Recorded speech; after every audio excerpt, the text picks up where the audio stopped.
I sat at the dinner table, sleeves pulled low to cover the marks I prayed no one would notice.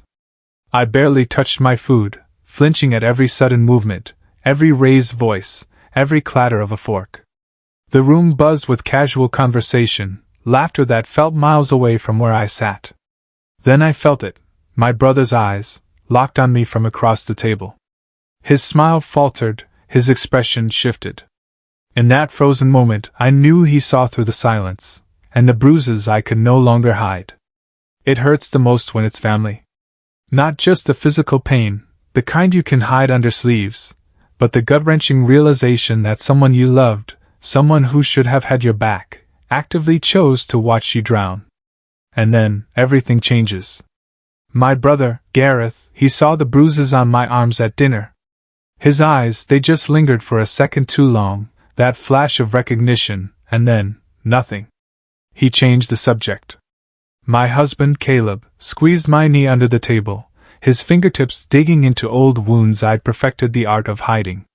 I'd spent years perfecting the silent suffering, swallowing screams behind practiced smiles. Years convincing myself that silence was safety. But when Gareth hugged me goodbye that night, whispering, "Take care," with a weight that hung heavy between us, something cracked inside me. Maybe it was hope. Maybe it was rage.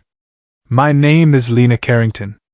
I'm 29 years old, and from the outside, I was living what most people would call a dream life in our sprawling colonial home with my husband, Caleb. Once upon a time, I was bright-eyed, ambitious, with a voice that could carry across rooms, and opinions I wasn't afraid to share. Now, I'm careful with my words, measuring each one before it leaves my lips. A shadow of the woman I used to be. I stood in our kitchen, chopping vegetables, my hands trembling. Gareth, my brother, my childhood protector, my confidant, was coming for dinner tonight. He was the one who taught me to ride a bike, who taught me to stand up to bullies.